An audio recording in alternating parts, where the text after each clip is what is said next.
Hi friends, எல்லாருக்கும் வணக்கம். Welcome to Madhunisha YouTube channel. Friends, இன்றைக்கி என்ன வீடியோ பார்க்க போகிறீங்கன்னா, என்னுடைய அழகான கிராமத்து மாலை வேலைகளை தான் பார்க்க போகிறீங்க. வாங்க வீடியோக்குள்ளே போகலாம். இப்போ தான் நம்ம சேனலை ஃபஸ்ட் டைம் பார்க்குறீங்கன்னா ப்ளீஸ் மறக்காமல் லைக் பண்ணி நம்ம சேனலை சப்ஸ்கிரைப் பண்ணி வச்சுக்கோங்க. அப்போ தான் நான் போகிற கிராமத்து வாய்க்காலம் உங்களை வந்து சேரும். என்னுடைய வீடியோஸ் எல்லாம் பிடிச்சிருந்தா ப்ளீஸ் எனக்கு சப்போர்ட் பண்ணுங்கள். நம்ம சேனலை சப்ஸ்கிரைப் பண்ணி வச்சுங்க. இப்போ வாங்க வீடியோக்குள்ளே போகலாம். இன்றைக்கி ஈவினிங் வந்து ஒரு 5 மணிக்கு போல் தான் வேலையை ஸ்டார்ட் பண்ணேன். ஏன்னா குட்டி பொண்ணு ரொம்ப அழுதுட்டு இருந்ததுனால அவளை சமாதானப்படுத்தி தூங்க வச்சுட்டு அதுக்கப்புறமா தான் மற்ற வேலையெல்லாம் செய்யலாம் ஸ்டார்ட் பண்ணியிருந்தேன். அப்படியே பக்கத்து வீட்டு பசங்களும் வந்திருந்தாங்க. அவங்க கூட கொஞ்ச நேரம் ஜாலியாக விளையாடிட்டு அதுக்கப்புறமா தான் வேலை ஸ்டார்ட் பண்ணியிருந்தேன். வாசலில் கூட்டி விட்டுட்டு அதுக்கப்புறமா தண்ணி தெளித்து கோலம் போடலான்னு சொல்லிட்டு ரெடி பண்ணிகிட்டு இருந்தேன். தண்ணி தெளித்து வாசலை கூட்டி கொஞ்சம் நேரம் கழித்து தண்ணி தெளிச்சுட்டு இருந்தேன். அதுக்கப்புறம் சைடில் குப்பிங்கெல்லாம் இருந்தது, அதெல்லாமே எடுத்து போட்டுட்டு இருந்தேன். அதெல்லாம் எடுத்து போட்டுட்டு இந்த குட்டி பையன் வந்து எங்கேயும் குடுக்க நெடுக்க அலைஞ்சிட்டு இருந்தான். அப்படியே தண்ணியெல்லாம் தெளித்து முடிச்சுட்டேன். குட்டி பொண்ணு அதுக்குள்ளே எழுந்து வந்துட்டாங்க. அவங்க அண்ணங்கள்லாம் வந்ததுனால எழுந்துட்டாங்க. அவங்களும் தண்ணி இதெல்லாம் வந்து பார்த்துட்டு இருந்தாங்க. கொஞ்சமாக தெளிச்சிட்டு அதுக்கப்புறமா பக்கத்தில் பூச்செடி இருக்குது, அதுக்கு ஊற்றி விட்டுட்டேன். ஊற்றி விட்டுட்டு சிம்பிளாக ஒரு கோலம் போட்டுடலாம் அப்படின்னு சொல்லிட்டு, ஏன்னா நாளைக்கு வெள்ளிக்கிழமை சாணியெல்லாம் தெளித்து நல்லா பெருசாக கோலம் போட்டுக்கலாம் அப்படின்னு சொல்லிட்டு சிம்பிளாக ஒரு ஸ்டார் கோலம் மாதிரி தான் போட்டு விட்டுருந்தேன். கோலம் போட்டுட்டு குட்டி பசங்க அவங்கள வச்சுக்கிட்டு சமாளிச்சுட்டு வேலை செய்கிறது ரொம்ப கஷ்டமாக தான் இருக்குது. இருந்தாலும் குட்டி பொண்ணு அங்கே பக்கத்து வீட்டு பசங்களாம் வந்திருந்தாங்க அப்படின்றதுனால அவங்க கூட கொஞ்சம் ஜாலியாக இருப்பாங்க. அதுக்குள்ளே நம்ம இருக்கிற வேலையெல்லாம் முடிச்சிட்டோம்னா கொஞ்சம் ஈஸியாக இருக்கும் அப்படின்னு. ஏன்னா அத்தை வரத்துக்குள்ளே சாப்பாடெல்லாம் செஞ்சிட்டோம்னா அதுக்கப்புறம் ஈஸியாக எல்லாம் ஒரு மாதிரி சொல்லாமல் இருப்பாங்க அப்படின்றதுனால எல்லா வேலையும் செஞ்சுட்டு இருந்தேன். அதுக்கப்புறமா பாத்திரம் கொஞ்சம் நிறையவே இருந்தது. சரி, அதை கழுவிடலாம் அப்படின்னு சொல்லிட்டு தண்ணியெல்லாம் எடுத்துன்னு வந்து ஊற்றி பாத்திரத்தை கழுவிட்டு இருந்தேன். பாத்திரம் தொலைக்கிட்டு விளக்கிட்டு அதுக்கப்புறம் விளக்கி கழுவி முடிச்சுட்டு அதுக்கப்புறமா கொஞ்சம் நேரம் வாக்கிங் போகலாம் அப்படின்னு சொல்லிட்டு தான் போயிருந்தேன். ஏன்னா அந்த பசங்களை வச்சுக்கிட்டு எல்லாம் ரோட்டுக்கு போயிடுறாங்க. அவளை அதட்டி வேலை செய்யறதுக்குள்ளே கொஞ்சம் லேட் ஆகிடுச்சு.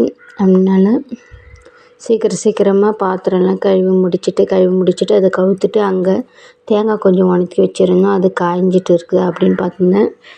அடிக்கிற வெயில் 2 நாளில் காய்ஞ்சிடும், ஈஸியாக எண்ணெய் ஆடின்னு வந்துடலாம். ஆனால் அத்தை வேலை செய்கிறதுலேருந்து 1-2 தேங்காய் இருக்கும், அதை தான் எடுத்துகிட்டு வருவாங்க.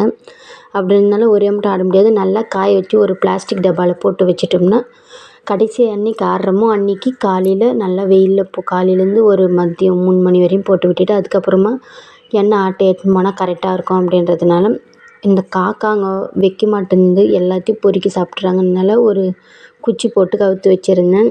இந்த தேங்காய் தான்.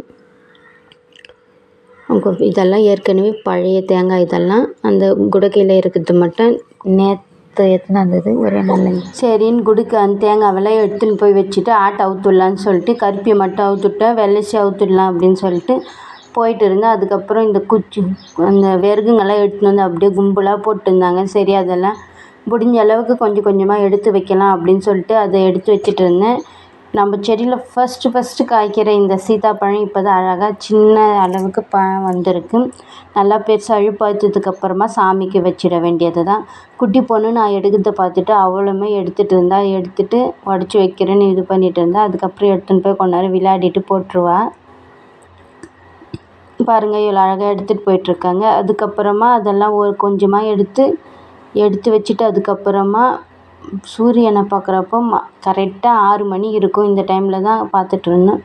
குட்டி பொண்ணு அங்கே பக்கத்து வீட்டு பசங்க போகிறானுங்கன்னு சொல்லிட்டு அப்படியே அழுதுகிட்டே இருந்தான். சரின்னு சொல்லிட்டு அவளை கொஞ்ச நேரம் கூட்டின்னு போய் ரோட்டாண்ட உட்கார வச்சுக்கிட்டு இது வந்து குட்டி பொண்ணு தான் வீடியோ எடுத்தாலே அவள் கேமராவை ஆன் பண்ணாலே அவள் எடுத்து வச்சுக்குவா.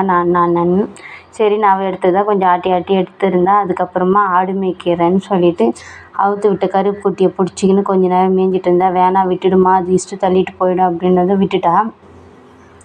சரின்னு சொல்லிட்டு திரும்ப அங்கே போய் பிடிச்சிட்டு வரேன்னு சொல்லிட்டு போயிட்டு இருந்தா. அவளுக்கு ஆட்டுக்குட்டினா ரொம்ப பிடிக்கும், ஆட்டுக்குட்டி மாடுங்க இதெல்லாம். சரின்னு சொல்லிட்டு அது கூட அவள் போய் விளையாடிட்டு இருந்தா. சரின்னு அவளை பத்திரமா பார்த்துக்கணுன்னு சொல்லிட்டு, ஏன்னா முள்ளெல்லாம் இருக்கும் அதெல்லாம் குத்திக்குன்னு சொல்லிட்டு செருப்பே போடாமல் இது பண்ணிகிட்டு இருந்தான்னு சொல்லிட்டு அதை அந்தாண்டு போயிட்டு இருந்ததுனால வந்து சொல்லிகிட்ருக்கோம், அம்மா ஆட்டை அங்கே போயிடுச்சு அப்படின்னு சொல்லிட்டு இருந்தா. சரி, குப்பைங்க ரொம்ப ஜாஸ்தியாக இருக்குது, ஏன்னா வீடு க்ளீன் பண்ணியிருந்தேன், அதெல்லாம் எடுத்துன்னு வந்து குப்பை போட்டிருந்தேன். சரி, அதை பற்ற வச்சு வைக்கலாம் அப்படின்னு சொல்லிட்டு பற்ற வச்சிட்டோம்னா ஏன்னா அடிக்கிற வெயில் நேரத்தில் பற்ற வச்சோம்னா மொத்தம் பற்றிக்கின்னு பக்கத்தில் எதுனா இருந்து குடிசை எதுனா இருந்து பற்றிக்கிச்சுன்னா ப்ராப்ளம் ஆகிடும் அப்படின்றதுனால ஈவினிங் டைமில் தான் பற்ற வச்சுருந்தேன். ஒரு 6:30க்கு தான் பற்ற வச்சுருந்தேன். பற்ற வச்சு எல்லாத்தையும் எடுத்து தள்ளிட்டு இருந்தேன். பக்கத்தில் ஆட்டுக்கு கொட்கலிக்காய் இருக்குல்ல, அதனுடைய கொட்கலிக்காய் தழை சாப்பிட்டு அந்த முள்ளை அடுப்பில் வைக்க முடியாது, வச்சாலும் குத்திக்கும், நம்ம கை தான் பாதிப்பாகும் அப்படின்றதுனால அதையுமே பற்ற வச்சுட்டேன். எந்த அளவுக்கு நல்லா தகன்னு எரிஞ்சிட்டு இருந்தது.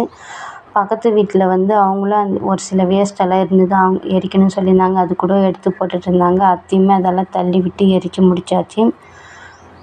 எவ்வளோ நெருப்பு அனலாக இருந்துச்சு. அந்த நெருப்பு அனலுக்கு மேலே கொஞ்சம் செடியே வதங்கி போச்சு. அது முள்ளு மண்டை தான், ஒன்றும் ப்ராப்ளம் இல்லை. அதுக்கப்புறமா இன்றைக்கி அடிக்கிற வெயிலில் கிச்சனில் நின்று சமைக்கவே கஷ்டமாக இருக்குது அப்படின்னால சிம்பிளாக ராகி அடையும் கார சட்னி தான் செஞ்சுருந்தேன். கார சட்னிக்கு சிம்பிளாக எண்ணெய் ஊற்றி கடுகு, வெங்காயம், ஒரே ஒரு தக்காளி. ஏன்னா நானும் அத்தை 2 பேரும் மட்டும்தான். குட்டி பொண்ணு சட்னியில் சாப்பிட மாட்டா, சர்க்கரை அந்த மாதிரி வச்சு சாப்பிட்டுருக்கா. கொஞ்சம் சாப்பாடு இருந்தது, மோர் இருந்தது, அதை அட்ஜஸ்ட் பண்ணி கொடுத்துக்கலாம் அப்படின்னு சொல்லிட்டு சிம்பிளாக ராகி அடையும் தக்காளி தொக்கும் இதுவுமே நல்லா தான் இருந்துச்சு. ஆனால் ராகி அடைக்கு வேர்க்கடலை சட்னி சூப்பராக இருக்கும். 2-3 நாளாக நைட் டைமில் வேர்க்கடலை சட்னி அது செஞ்சிட்ருக்கோம் அப்படின்னால இன்றைக்கி கொஞ்சம் டிஃப்ரெண்ட்டாக இருக்கணும்னு சொல்லிட்டு ராகி அடையும் கார சட்னி தான் செஞ்சுருந்தேன். ராகி அடை சிம்பிள் தான், ரொம்ப டேஸ்ட்டாக இருக்கும். இது ஸ்நாக்ஸாகவும் சாப்பிட்டுக்கலாம், டின்னராகவும் சாப்பிட்டுக்கலாம். மாமா இருந்தாக்கா அவருக்காக சாப்பாடு செய்யணும். ஏன்னா அவங்க இந்த மாதிரி இதுவெல்லாம் சாப்பிட மாட்டாங்க. அத்தை இது அத்தை தான் கேட்டிருந்தாங்களே, நான் என்ன செய்யுதுன்னு ரொம்ப நேரம் நின்று செய்ய முடியல அப்படின்றதுனால சிம்பிளாக ஏதாச்சும் செய்யலான்னு அத்தைக்கிட்ட கேட்டிருந்தேன். இந்த மாதிரி செஞ்சுடு அப்படின்னாங்க. கொஞ்ச நேரத்துக்கே அனல் தாங்க முடியல, ஒரே வெக்கையாக இருந்தது. சரின்னு சொல்லிட்டு சுட்டு முடிச்சுட்டு ஒரு சில டைமில் நம்ம ஆசையாக இது செஞ்சு சாப்பிட்லாம் அப்படின்னு செய்கிறப்ப அது நம்மளுக்கு கிடைக்காது. அந்த மாதிரி தான் இந்த ராகி அடிமை எனக்கு போச்சு. நானும் அத்தை குட்டி பொண்ணு 3 பேர் தானே அப்படின்னு சொல்லிட்டு கொஞ்சமாக தான் மாவு கலந்து வச்சுருந்தேன். பக்கத்து வீட்டு பசங்களாம் வந்துட்டாங்க, அவங்களுக்கு கொடுத்துட்டு நான் பழைய சாதம் கொஞ்சம் இருந்தது, அது தான் சாப்பிட்டேன். நிறைய டைம் இந்த மாதிரி தான் ஆகிருக்கு. ஆனாலும் எனக்கு மற்றவங்களுக்கு சாப்பாடு போடுறது ரொம்பவுமே பிடிக்கும். எனக்கு இந்த மாதிரி சின்ன சின்ன விஷயம்லாம் செஞ்சு இந்த ஸ்நாக்ஸ் டைம் எது செஞ்சாலும் அதிகமாக செஞ்சு எல்லாருக்கும் கொடுக்கணும் அப்படின்ற ஆசை இருக்கும். ஆனால் நம்ம வீட்டில் ஃபுட்டும் வேஸ்ட் பண்ணக்கூடாது அப்படின்றதுனால கொஞ்சமாக தான் செய்வேனே. இன்றைக்கி குட்டி பசங்க 2 பேர் சாப்பிட்டாங்க. அது எனக்கு மனசுக்கு கொஞ்சம் நிறைவாகவே இருந்தது. அந்த மாதிரி வரவங்க நம்ம வீட்டில் ஒரு சாமி சாப்பிட்ற மாதிரி நான் நினச்சிப்பேன். அதெல்லாம் முடிச்சுட்டு கிச்சனை ஓரளவுக்கு சுத்தம் பண்ணிவிட்டு சரி வீடெல்லாம் கூட்டி விட்டுடலாம். ஏன்னா காலையில் எழுந்து பார்க்குறப்ப கசகசன்னு இருந்தால் மைண்டு அப்படியே அப்செட் ஆகிடும் அப்படின்றதுனால வீடை கூட்டிட்டு சேரீ கட்டிக்கிட்டு வீடியோ எடுக்கலான்னு நினச்சி கட்டினது தப்பாக போச்சு. அப்பா வேக்காடுக்கு ஒன்றுமே அனல் தாங்க முடியல. சரின்னு சொல்லிட்டு அதை கூட்டிகிட்டு போய் ஃபஸ்ட்டு கொஞ்சமாக தண்ணி கேஸில் வச்சுருந்தேன். ஏன்னா நேற்றுக்கு அடுப்பு பற்ற வச்சேன், அது ரொம்ப லேட் ஆகிடும் அப்படின்றதுனால